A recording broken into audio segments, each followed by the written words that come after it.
कड़सीना चीर। हर मनुख अंदर ऊर्जा का वड्डा भंडार हुंदा है। ऊर्जा का यह भंडार उस लई वरदान भी बन सकता है ते शराब भी। ये प्रक्रिया उस तरह की है जिवें बन बना के संयोजित किए पानी तो बिजली शक्ति का लाभ भी लिया जा सकता है। तो इसे पानी नूं जेकर आवारा छड्ड दिता जाए तो आस पास खेती का उजाड़ा करवाया जा सकता है। ठीक है, हुण सानूं भी पता भी साडे अंदर की शक्ति का थां भंडार है। ठीक है, पर उन्होंने असीं लाउणा की है, ये तुहाडे हत्थ विच है। जे तां चंगे पासे ला दोगे तो चंगा काम कर लोगे, जे उस शक्ति नूं माड़े पासे ला दोगे तो माड़ा काम कर लोगे। ठीक है, किवें है जिवें असीं पानी है। ठीक है, जेकर असीं उहनूं बन्ना बना के एक थां इकट्ठा कर लैंदे हां, ठीक है, तो असीं की है उहनूं बाद दे विच की है कई तरीकों के नाल की वरत सकते हैं। जिवें असीं अपनी लोड़ पैण ते खेती लई वरत सकते हैं। ठीक है, जां उत्थों की है इकट्ठा करके जिवें उहनूं उत्थों की पैदा की जा सकती है, पानी तो बिजली भी पैदा की जा सकती है। ठीक है, जिवें आपां वड्डे झीलों दे विच देखदे उत्थे पानी इकट्ठा ही कीता होया ना एक। ठीक है, उहनूं काहदे रूप च वरतदे आ, बिजली बनाउण दे रूप विच। ठीक है, तो यही तुहाडी शक्ति अंदरली। चंगा काम करोगे चंगे पासे ला लोगे तो चंगा काम हो जू, तुहाडा माड़े पासे ला लोगे शक्ति में तो फिर की हो जूगा, तुहाडा माड़ा हो जूगा, नुकसान हो जू तुहाडा। ठीक है, हुण तुहाडे ते डिपेंड है भी तुसीं की करना उहदा। कलात्मक रुचि का उजागर होना इस बन या डैम की उसारी वांग ही है। कला तुहानूं निज तो मुक्त करके समाजिक निज नाल जोड़दी है। कला असली खुशी और सदीवी उत्साह का सोम है। ये अंडरलाइन कर लो। ठीक है, हुण हरेक इंसान है, हरेक इंसान दे विच कोई ना कोई कला जरूर हुंदी है। ठीक है, जेकर उन्हें आपकी कला नूं पहचान लिया, ठीक है, फिर की है वो अपने आप तो उठ के वो की समाजिक दायरे दे विच आ जांदा। ओहदी कला ही उहनूं की पहचान बना दी, समाज दे विच ओहदी दूजिआं नालों वक्खरी पहचान बना दिंदी है। ठीक है, पर पछाणनी की नहीं कला, तुसीं अपने आप पछाणनी भी तुहाडे विच की कला गी। परमात्मा ने सानूं सब नूं बनाया सी, सारे वक्खरे वक्खरे हैं, पर हर एक दे विच की एक कला गी। ठीक है, किसी दे विच जिवें आपां कह दिंदे कि संगीतक कला। ठीक है, किसी नूं चित्र बनाउण दी कला, किसी दे विच गाउण दी कला, पर है तो भी एक कला ही है ना। ठीक है, पर जेकर तुसीं उहनूं पहचान लिया तो ठीक है। हुण आम तौर तुसीं देखदे क्लास दे विच कई बच्चों नूं आदत हुंदी है बैठे डैक्स ते ढोलकी वजाई जांदे। ठीक है, जे तो उन्हें पहचान लिया, मान लो उहदे विच किहड़ी कला आ गई, संगीतक कला आ गई। क्यों? क्योंकि उहदे हत्थ है जिहड़े वो रह नहीं सकदे उस चीज़ नूं करने बिना। ठीक है, घर दे विच भी की है भांडे आ तुहाडे, रसोई दे विच वो उत्थे खड़ा भी उहनां नूं वरतूगा। ठीक है, एवें है कई जिवें आम तौर पर कईआं नूं कि ज़्यादा चित्र बनाउण दी की हुंदी है, वो भी एक कला है। कोई ना कोई चीज़ उन्होंने ड्रॉ करी जानी बैठे होनी। ठीक है, भावें डैक्स के उत्ते ही कर लैण। जे पहचान लिया तो उन्होंने की अगे अपने रोजगार के तौर पर भी उस चीज़ को वरत सकता हो। ठीक है, फ्रांस के वड्डे चिंतनशील लेखक विक्टर ह्यूगो ने इस कार्य को गुलामी तो मुक्ति दिवाउण वाला कार्य ऐलान के कला शक्ति को सुतंत्रता शक्ति की वाहक मन्निया है। इसलिए हर व्यक्ति को अपनी कलात्मक संभावना विकसित करने लिए निरंतर यत्नशील रहना जरूरी है। कुछ ना कुछ अजिहा सिरजना जरूरी है जो पदार्थिक लाभा ते पूंजी लोड़ां तो मुक्त होवे। कहते हुण तुसीं आपदी कला नूं निखारना कदों है जां किवें निखारना है? कहते कई लोग की करते हैं भी जिवें आपां मान लो तुसीं पेंटिंग करनी आउंदी है किसी को। ठीक है, वो जो सोचूगा भी की पता मेरा काम चलूगा या ना चलूगा, तो मतलब उहदे मन दे विच एक डर है, फिर वो कदे भी की है उस काम नूं चला नहीं सकता। पर जेकर उन्हें सोचा भी नहीं मैं इस चीज़ का लाभ मैनू मिले या ना मिले, पर मेरे अंदर जी कला है मैनू उजागर करना है। ठीक है, तो फिर की वो कला नूं की दूजे के सामने सचमुच ही पेश कर सकूगा। ठीक है, इस करके उन्होंने की करना है अपने आप तो पहला मुक्त करना उस चीज़ में। अजिहा सिरजक व्यक्ति निश्चय ही प्रकृतिक समाज के सभ्याचार लिए वरदान साबित होंदा है। कलात्मक रुचियां की पहचान तुसीं पछाण किवें करनी भी तुहाडे अंदर किहड़ी रुचि है? कहते कलात्मक रुचियां की पहचान का मसला मनोविग्यानिक मसला है। दरअसल पढ़ाई विशा चोण किता चोण डिग्री चोण नौकरी लालसा आदि सब महत्वपूर्ण चोणों वेले वड्डे समाजिक समूलन अधीन फैसले ले जाते हैं। इन्हां चोणों वेले मूल व्यक्ति रुझान ते बुद्धि योग्यता नूं अक्सर ही अखों परोखे कर दिता जाता है। समाजिक समूलन की अगों मंडी की हनेरी पदार्थिक अहमियत पूंजी प्राप्ति ते स्टेटस सिंबल की धारणा विचों उदय होंदा है। इसलिए व्यक्ति की बाहरी संरचना अते अवचेतनी संरचना विचकार खतरनाक पाड़ा पै जाता है। हुण कहते तुसीं की है जिवें हुण तुसीं 10th कीता है, 10th तो बाद तुहाडे मन दे विच इह विचार हो मैं किहड़ी लाइन दे विच जावां। कदे तो तुहाडा मन करूगा भी मैं आर्ट्स के सबजैक्ट रख ला, कदे तुहाडा लगूगा भी मैं मैडिकल कर ला, कदे नॉन मैडिकल कर ला ना। अच्छा कईआं नूं इह होगा भी कुछ नहीं है मैं तो प्लस 2 करके बाहर ही जाना। ठीक है, तुहाडा मन की उत्थे भटकूगा भी कदे लगूगा भी आ चीज़ आ लाइन चली जावां, कदे तुहानूं लगूगा भी आ लाइन चली जावां। ठीक है, पर जेकर तुहाडे अंदर कोई कला है, ठीक है, ये कि उन्हां चीज़ां नालों वक्खरी है। ठीक है, वो तुहाडी कित्ता चोण होगी जां तुहाडी कोई डिग्री चोण होगी भी तुसीं की करना है। पर कला की है तुहाडी अपनी आप दी है, ठीक है, उहदे आधार ते की है तुसीं आपदा कोई भी काम है जिहड़ा वो शुरू कर सकदे हो। ये पाड़ा किसे ਵੱਖ-ਵੱਖ ਸਮਾਜਿਕ ਭ੍ਰਿਸ਼ਟਾਚਾਰਾਂ ਦੁਆਰਾ ਭਰਨ ਦੀਆਂ ਕੋਸ਼ਿਸ਼ਾਂ ਕੀਤੀਆਂ ਜਾਂਦੀਆਂ ਹਨ ਤੇ ਕਿਤੇ ਆਡੰਬਰੀ ਗਤੀਵਿਧੀਆਂ ਦੁਆਰਾ ਇਹ ਪਾੜਾ ਅਜਿਹੇ ਅਖੰਡਿਤ ਵਿਅਕਤੀ ਨੂੰ ਜਨਮ ਦਿੰਦਾ ਹੈ ਜੋ ਨਾ ਤਾਂ ਸਵੈ ਲਈ ਸ਼ੁਭ ਸਾਬਤ ਹੁੰਦਾ ਹੈ ਤੇ ਨਾ ਹੀ ਸਮਾਜ ਲਈ। ਜਦੋਂ ਵਿਅਕਤੀ ਅਜਿਹੀ ਹੋਣੀ ਦਾ ਭਾਗੀ ਬਣ ਜਾਵੇ ਤਾਂ ਉਦੋਂ ਵੀ ਕਲਾ ਉਸ ਨੂੰ ਜੀਵਨ ਦਾ ਅਖੰਡ ਮਾਰਗ ਪ੍ਰਦਾਨ ਕਰ ਸਕਦੀ ਹੈ। ਕਲਾਤਮਿਕ ਕਾਰਜ ਨਾਲ ਜੁੜ ਕੇ ਉਹ ਆਪਣੇ ਸਾਰੇ ਬਿਖਰਾਓ ਨੂੰ ਸਮਗਰਤਾ ਪ੍ਰਦਾਨ ਕਰ ਸਕਦਾ ਹੈ। ਮੰਡੀ ਵਿੱਚ ਖਿੰਡਰੇ ਆਪਣੇ ਟੋਟੇ ਟੁਕੜਿਆਂ ਨੂੰ ਇਕੱਤਰ ਕਰਕੇ ਆਪਣੇ ਅਣਮੁੱਲੇ ਸਿਰਜਣਾਤਮਕ ਅਸਤਿਤਵ ਨਾਲ ਕਲੰਗੜੀ ਪਾ ਸਕਦਾ ਹੈ। ਇਹ ਵੀ ਇੱਕ ਮਨੋਵਿਗਿਆਨਿਕ ਤੇ ਅਧਿਆਤਮਿਕ ਤੱਥ ਹੈ ਕਿ ਇਹ ਵਿਅਕਤੀ ਜਿਸ ਨੂੰ ਪ੍ਰੇਮ ਕਰਦਾ ਹੈ ਉਦੋਂ ਉਹ ਜਿਹਾ ਬਣਨਾ ਸ਼ੁਰੂ ਹੋ ਜਾਂਦਾ ਹੈ। ਕਲਾ ਖੁਦ ਸਤਿਅਮ ਸ਼ਿਵਮ ਸੁੰਦਰਮ ਦਾ ਮੁਜੱਸਮਾ ਹੈ।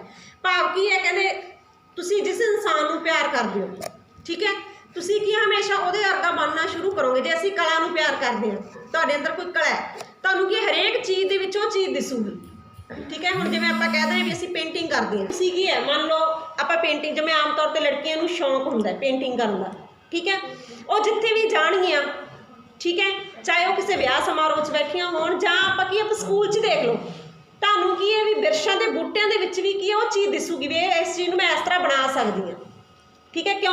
ਕਿਉਂਕਿ ਤੁਹਾਡੇ ਮਨ ਨੇ ਉਸ ਚੀਜ਼ ਦਾ ਸੰਕੇਤ ਦਿੱਤਾ, ਕਿਉਂ ਤੁਹਾਡੇ ਮਨ ਦੇ ਅੰਦਰ ਕਿ ਉਹ ਚੀਜ਼ ਦੀ ਉਹ ਕਲਾ ਤੁਹਾਡੇ ਅੰਦਰ ਉਹ ਸਮੋਈ ਹੋਈ ਹੈ, ਤੁਸੀਂ ਉਹਨੂੰ ਕੀ ਹੈ ਬਾਹਰ ਕੱਢਣ ਦੀ ਕੋਸ਼ਿਸ਼ ਕਰ ਰਹੇ ਹੋ। ਜੇ ਤਾਂ ਕੱਢ ਲਈ ਕਲਾ ਬਾਹਰ ਆਪਦੀ, ਠੀਕ ਹੈ, ਤਾਂ ਸਮਾਜ ਦੇ ਵਿੱਚ ਤੁਹਾਡੀ ਦੂਜੇ ਨਾਲੋਂ ਕੀ ਹੋ ਜੂਗੀ, ਵੱਖਰੀ ਪਹਿਚਾਣ ਹੋ ਜੂ। ਪਰ ਜੇਕਰ ਤੁਸੀਂ ਉਸ ਕਲਾ ਨੂੰ ਦਬਾ ਲਿਆ ਆਪਦੇ ਅੰਦਰ ਤਾਂ ਤੁਹਾਡੀ ਪਹਿਚਾਣ ਕੀ ਹੈ ਉੱਥੇ ਦਬ ਕੇ ਰਹਿ ਜੂਗੀ, ਤੁਹਾਡੀ ਕੋਈ ਪਹਿਚਾਣ ਵੱਖਰੀ ਨਹੀਂ ਬਣਨੀ। ਪਰ ਬਣਦੀ ਕਦੋਂ ਹੈ, ਕਲਾ ਦੇ ਆਧਾਰ 'ਤੇ ਬਣਦੀ ਹੈ ਨਾ।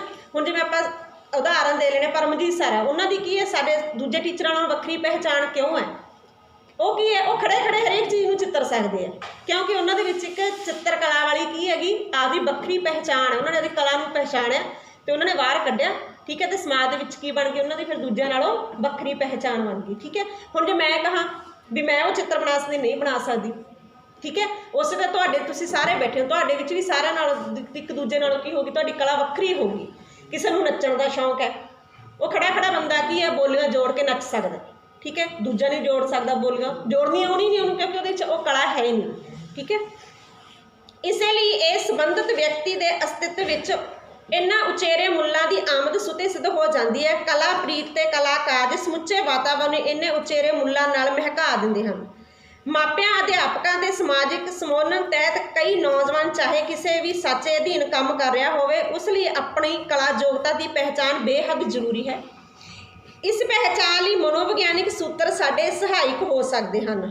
Harvard graduate school of education ਦੇ ਪ੍ਰੋਫੈਸਰ ਮਨੋਵਿਗਿਆਨਿਕ ਗਾਰਡਨਰ ਨੇ ਆਪਣੇ ਬਹੁਬੁੱਧੀ ਸਿਧਾਂਤ, ਜਿਸ ਨੂੰ ਕਿ ਬੁੱਧੀ ਸੰਬੰਧੀ ਸੱਭਿਆਚਾਰਕ ਆਧਾਰ ਵਾਲਾ ਸਿਧਾਂਤ ਵੀ ਕਿਹਾ ਜਾ ਸਕਦਾ ਹੈ, ਰਾਹੀਂ ਵੱਖ-ਵੱਖ ਬੁੱਧੀ ਯੋਗਤਾਵਾਂ ਦੀ ਪਹਿਚਾਣ ਕਰਾਉਣ ਦੀ ਕੋਸ਼ਿਸ਼ ਕੀਤੀ ਹੈ। ਇਹ ਪਹਿਚਾਣ ਸਾਡੇ ਲਈ ਆਪਣੀ ਕਲਾ ਬਿਰਤੀ ਪਛਾਣ ਲਈ ਬੇਹੱਦ ਲਾਹੇਵੰਦ ਸਾਬਤ ਹੋ ਸਕਦੀ ਹੈ। ਇਸ ਲਈ ਸੰਕੇਤਿਕ ਤੌਰ 'ਤੇ ਇਸ ਸਿਧਾਂਤ ਵਿੱਚ ਗੁਜ਼ਰਦੇ ਹੋਏ ਆਪਣੀਆਂ ਕਲਾਤਮਿਕ ਬਿਰਤੀਆਂ ਦੀ ਪਹਿਚਾਣ ਬਾਰੇ ਵਿਚਾਰ ਕਰਦੇ ਹਾਂ। ਗਾਰਡਨਰ ਨੇ ਲੰਮੇਰੇ ਅਧਿਐਨ ਉਪਰੰਤ ਮੂਲ ਤੌਰ 'ਤੇ 8 ਤਰ੍ਹਾਂ ਦੀ ਬੁੱਧੀ ਦਾ ਖੁਲਾਸਾ ਕੀਤਾ। ਇਹ ਅੰਡਰਲਾਈਨ ਕਰ ਲਓ ਵੀ ਕਿੰਨੀ ਤਰ੍ਹਾਂ ਦੀ ਬੁੱਧੀ ਦਾ ਖੁਲਾਸਾ ਕੀਤਾ। ਪਹਿਲੀ ਹੈ ਜੀ ਭਾਸ਼ਾਗਤ ਬੁੱਧੀ। ਹੁਣ ਇਸ ਅਧੀਨ ਕਿਹੜੇ ਲੋਕ ਆਉਂਦੇ ਨੇ, ਕਹਿੰਦੇ ਇਸ ਬੁੱਧੀ ਦੀ ਯੋਗਤਾ ਦਾ ਸੰਬੰਧ ਭਾਸ਼ਾਈ ਪਕੜ ਨਾਲ ਹੈ। ਜੇਕਰ ਅਸੀਂ ਲੈਕਚਰ ਕਰਨ ਦੀ ਮੁਹਾਰਤ ਰੱਖਦੇ ਹਾਂ, ਸਾਨੂੰ ਪ੍ਰਵਚਨ ਸੁਣਨੇ ਚੰਗੇ ਲੱਗਦੇ ਹਨ, ਕੋਈ ਲਿਖਤ ਪੜ੍ਹ ਕੇ ਸੁਣਾਉਣੀ ਅੱਛੀ ਲੱਗਦੀ ਹੈ, ਸ਼ਬਦਾਂ ਦੀਆਂ ਬਣਤਰਾਂ ਘਾੜਤਾਂ ਵਿੱਚ ਰੁਚੀ ਹੋਵੇ, ਆਪਣਾ ਪੱਖ ਕਿਸੇ ਦੇ ਸਾਹਮਣੇ ਅੱਛੀ ਤਰ੍ਹਾਂ ਰੱਖਣਾ ਆਉਂਦਾ ਹੋਵੇ ਤਾਂ ਸਹਿਜੇ ਹੀ ਆਪਣੇ ਬਾਰੇ ਇਸ ਨਤੀਜੇ 'ਤੇ ਪਹੁੰਚ ਸਕਦੇ ਹਾਂ ਕਿ ਅਸੀਂ ਭਾਸ਼ਾਈ ਬੁੱਧੀ ਦੇ ਮਾਲਕ ਹਾਂ। ਇਸ ਯੋਗਤਾ ਕਾਰਨ ਅਸੀਂ ਕਲਾਤਮਿਕ ਜਗਤ ਵਿੱਚ ਕਹਾਣੀਕਾਰ, ਵਾਰਤਾਕਾਰ, ਨਾਵਲਕਾਰ, ਸ਼ਾਇਰ, ਅਨੁਵਾਦਕ ਵਜੋਂ ਪ੍ਰਵੇਸ਼ ਕਰ ਸਕਦੇ ਹਾਂ। ਇਹਨਾਂ ਖੇਤਰਾਂ ਵਿੱਚ ਆਪਣੀ ਪ੍ਰਤਿਭਾ ਨੂੰ ਨਿਖਾਰ ਤੇ ਸਵਾਰ ਸਕਦੇ ਹਾਂ। ਹੁਣ ਕਿਹੜੀ ਬੁੱਧੀ ਹੈ, ਕਹਿੰਦੇ ਜਿਹੜੇ ਕੀ ਹੈ ਮਤਲਬ ਖੜੇ ਖੜੇ ਕੀ ਹੈ ਭਾਸ਼ਣ ਦੇ ਸਕਦੇ, ਮਤਲਬ ਤੁਹਾਨੂੰ ਕੋਈ ਵੀ ਇੱਕ ਟੌਪਿਕ ਦੇਤਾ, ਤੁਸੀਂ ਉੱਤੇ ਉਹਦੇ ਜਿੰਨਾ ਚਿਰ ਤੁਹਾਨੂੰ ਕਿਹਾ ਜਾਵੇ ਤੁਸੀਂ ਉਹਨਾਂ ਚਿਰ ਬੋਲ ਸਕਦੇ ਹੋ, ਠੀਕ ਹੈ। ਤਾਂ ਫਿਰ ਤੁਸੀਂ ਕਿਹੜੀ ਬੁੱਧੀ ਦੇ ਅਧੀਨ ਆ ਗਈ, ਭਾਸ਼ਾਗਤ ਬੁੱਧੀ ਦੇ ਅਧੀਨ, ਠੀਕ ਹੈ। ਜਦੋਂ ਤੁਸੀਂ ਮਤਲਬ ਇੱਕ ਟੌਪਿਕ 'ਤੇ ਬਹੁਤ ਜ਼ਿਆਦਾ ਸਮੇਂ ਤੱਕ ਬੋਲ ਸਕਦੇ ਹੋ, ਠੀਕ ਹੈ, ਤਾਂ ਤੁਸੀਂ ਫਿਰ ਲਿਖ ਵੀ ਸਕਦੇ ਹੋ। ਤਾਂ ਫਿਰ ਤੁਸੀਂ ਕੀ ਬਣ ਸਕਦੇ, ਇੱਕ ਅੱਛੇ ਕਹਾਣੀਕਾਰ ਬਣ ਸਕਦੇ ਹੋ, ਚਾਹੇ ਨਾਵਲਕਾਰ ਲਾ ਲਓ, ਚਾਹੇ ਨਾਟਕਕਾਰ ਲਾ ਲਓ, ਚਾਹੇ ਕੋਈ ਕਵੀ ਲਾ ਲਓ, ਠੀਕ ਹੈ। ਤਾਂ ਤੁਸੀਂ ਕੀ ਇਸ ਖੇਤਰ ਦੇ ਵਿੱਚ ਜਾ ਕੇ ਕੀ ਆਪਣੀ ਪਹਿਚਾਣ ਸਮਾਜ ਦੇ ਵਿੱਚ ਦੂਜਿਆਂ ਨਾਲੋਂ ਵੱਖਰੀ ਕਰ ਸਕਦੇ ਹੋ। ਦੂਸਰਾ ਜੀ ਤਾਰਕਿਕ ਗਣਿਤ ਬੁੱਧੀ। ਕਹਿੰਦੇ ਇਸ ਬੁੱਧੀ ਦਾ ਸੰਬੰਧ ਸਾਡੀ ਤਾਰਕਿਕ ਅਤੇ ਗਣਿਤ ਯੋਗਤਾ ਨਾਲ ਹੈ। ਜੇਕਰ ਅਸੀਂ ਕਿਸੇ ਘਟਨਾ ਦੇ ਪਿਛੋਕੜ ਵਿੱਚ ਪਏ ਤਰਕ ਜਾਂ ਤੱਥ ਲੱਭਣ ਵਿੱਚ ਰੁਚੀ ਰੱਖਦੇ ਹਾਂ ਜਾਂ ਫਿਰ ਇੱਕ ਘਟਨਾ ਦਾ ਦੂਜੀ ਘਟਨਾ ਨਾਲ ਸੰਬੰਧ ਜੋੜਨ ਤੇ ਰੁਚੀ ਤੇ ਸਮਰੱਥਾ ਰੱਖਦੇ ਹਾਂ, ਸਵਾਲ ਉਠਾਉਣ, ਪ੍ਰਯੋਗ ਕਰਨ, ਵੱਖ-ਵੱਖ ਪ੍ਰਕਿਰਿਆਵਾਂ ਦੀ ਤਹਿ ਤੀਕ ਜਾਣ, ਗਣਿਤਕ ਸਮੱਸਿਆਵਾਂ ਦਾ ਹੱਲ ਕਰਨ, ਤਰਕ ਵਿਤਰਕ ਕਰਨ ਦੀ ਰੁਚੀ ਤੇ ਸਮਰੱਥਾ ਰੱਖਦੇ ਹਾਂ ਤਾਂ ਇਸ ਬੁੱਧੀ ਯੋਗਤਾ ਦੀ ਮਾਲਕੀ ਰੱਖਦੇ ਹਾਂ।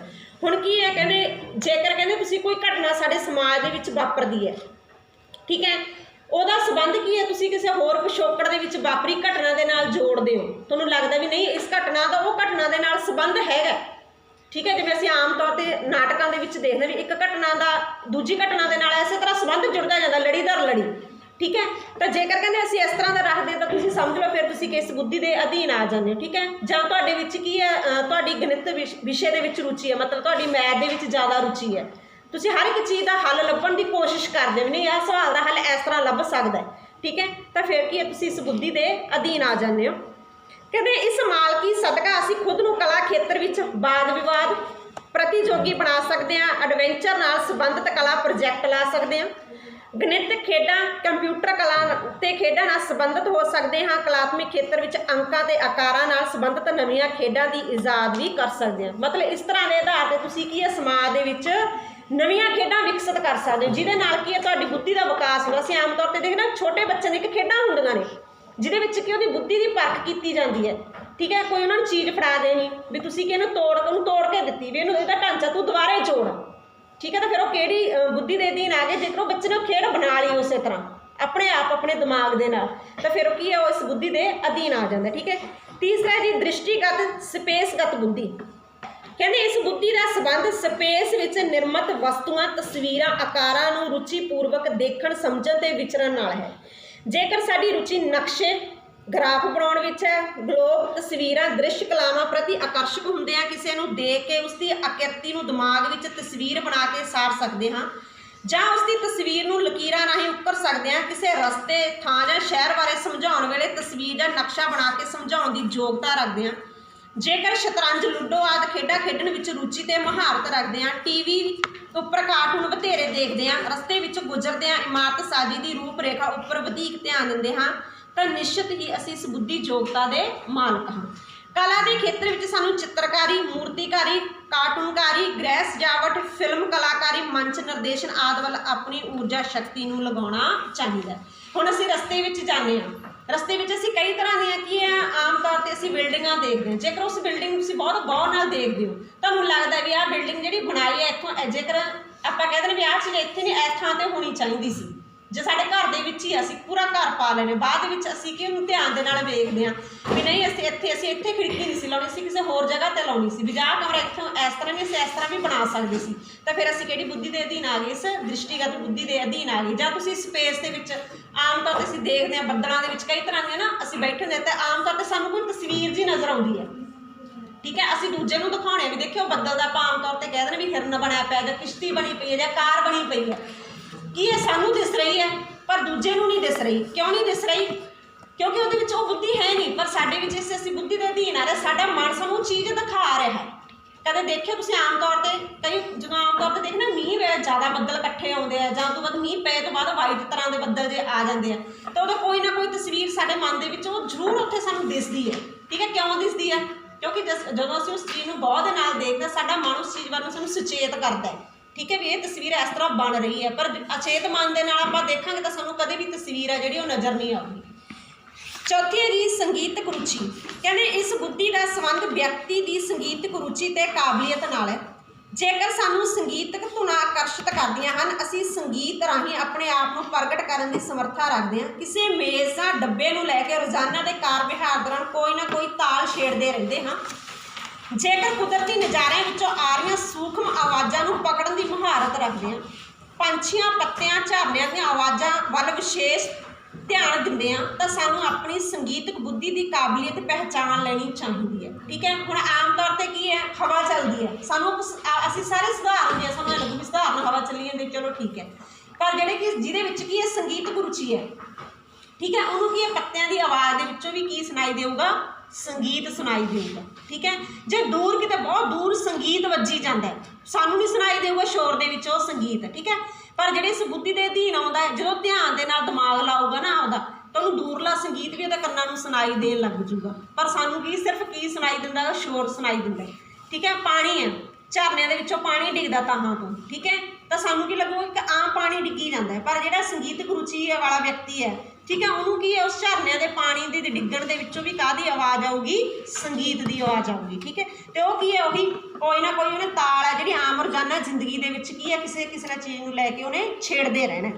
कहते संगीतक कला की महारत नूं निखारन सवारन नाल किसी साज वजाउण की सिक्ख्या लैण, किसी ਸਾਹਿਤਕ रचना ਨੂੰ ਸੰਗੀਤਬੱਧ ਕਰਨ, ਕਿਸੇ ਸਾਜ਼ ਦੀ ਇਜਾਦ ਕਰਨ, ਸੰਗੀਤਕ ਧੁਨਾਂ ਨੂੰ ਮੌਲਿਕ ਰੰਗ ਵਿੱਚ ਪੇਸ਼ ਕਰਨ ਦੀ ਮਹਾਰਤ ਨਾਲ ਜੁੜਦਿਆਂ ਗੀਤਕਾਰ ਤੇ ਸੰਗੀਤਕਾਰੀ ਦੀਆਂ ਕਲਾਵਾਂ ਨੂੰ ਨਿਖਾਰਨ ਸਵਾਰਨ ਵਿੱਚ ਆਪਣੀ ਊਰਜਾ ਸ਼ਕਤੀ ਨੂੰ ਨਿਯੋਜਿਤ ਕਰਨਾ ਚਾਹੀਦਾ। ਜੇਕਰ ਕਹਿੰਦੇ ਤੁਸੀਂ ਇਸ ਬੁੱਧੀ ਦੇ ਅਧੀਨ ਆਉਣੇ ਆ ਤਾਂ ਤੁਹਾਨੂੰ ਕੀ ਆਪਦੀ ਕਲਾ ਨੂੰ ਹੋਰ ਨਿਖਾਰਨਾ ਚਾਹੀਦਾ, ਨਾ ਕਿ ਉਸ ਨੂੰ ਦਬਾ ਦੇਣਾ ਚਾਹੀਦਾ। ਸਰੀਰਕ ਗਤ ਬੁੱਧੀ ਕਹਿੰਦੇ ਇਸ बुद्धि का संबंध व्यक्ति की सरीरक क्रियावां कुशलता ते सरीरक क्रिया हुनर नाल है, भी तुसीं अपने शरीर के जिहड़े अंग उहदे नाल किस तरह दी क्रियावां जिहड़ियां कर सकदे हो। कहते जेकर साडी रुचि नच्चण नाल, खेडण, तैरण आदि सरीरक गतिविधियां नाल वधीक संबंधित है, मुख्तलिफ सरीरक क्रियावां करदे हैं, जेकर साडे हत्थां पैरां दीयां क्रियावां दा अखां नाल विशेष तालमेल रहिंदा है, गर्दन सिर अते हत्थां पैरां विचकार लयबद्धता नज़र आउंदी है, विशेष तौर पर हत्थां ते अखां विचकार लयबद्ध संतुलन कायम रहिंदा, तां साडे विच इस बुद्धि की प्रधानता है। ठीक है, हुण देखो नच्चण नूं तां हरेक ही नच लैंदा। ठीक है, हुण आम तौर पर जिहड़ा नच्चण दे विच की है, जदों कोई इंसान नचदा मतलब गिद्धे वालियां कुड़ियां ला लो, ठीक है, नच्चण नूं तां सारे नच लैंदे गिद्धे दे विच, पर उहदा की है जेकर उहदी अड्डी दी थाप है जिहड़ी दूजे नालों वक्खरी है, नच्चण वेले की है वो इशारे करदी है, अखां दे नाल उहदे इशारे, उस तरह उहदी गर्दन मतलब हिला रही है वो। ठीक है, तो उस तरह जिस तरह की बोली उस तरह के हाव भाव वो चेहरे पर बना रही है, तो फिर वो किहड़ी बुद्धि के अधीन आ गई, शरीरगत बुद्धि के अधीन आ रही है, वो कला है। ठीक है, जेकर उन्होंने निखार लूँ तो समाज के फिर की है वो दूजे नालों की बन जू, बखरी पहचान बन जू। ठीक है, हुण नच्चण नूं तां देखो सारे नच लैंदे आ, पर एक आपां कहते हैं भी गिद्धे दे विच एक आपां स्पैशल लड़की का भी एक नाम रखते भी इहनूं गिद्धा बहुत वधिया, उन्होंने ज़्यादा बोलियां क्यों दित्तियां जांदियां, क्योंकि वो की है बुद्धि आ जाती है, सानू लगता है भी ये बच्चा की है बाकी इस बोली के अधीन की है ढुकम है, वो इस तरह सब तो वधिया कर सकता। कहते इस बुद्धि लिए निरंतर कलावां की चोण बेहद ढुकमी है। लोक नाचां नूं विधिवत रूप में सीख के पेशकारी समय इन्हां नाचां विच नवे नवे मौलिक रंग भर के इस बुद्धि का विशेष उपयोग किया जा सकता है। इस तो अलावा नाटकी कलावां तो नकल कलावां नूं भी अपनाया जा सकता है। इस तो अलावा सरीरक खेडां भी ऊर्जा शक्ति लगाई जा सकती है। हुण की है जिहड़े आपां कहंदे भी पात्र ने नाटक खेडदे ने है तो साडे विचों एक आम लोक ही है ना। ठीक है, तो असीं की है भी वो नाटक दे विच की दिखाउंदे हू भी हू की है उस जिहड़े नाटक दे विच पात्र हुंदा है उहदी की करदे आ, वो नकल करदे ने। ठीक है, नकल करके की है सानू आम तौर पर सानू इंज लगता होंगे भी साडे सामने उही पात्र है जिहड़ा पेश हो रहा है।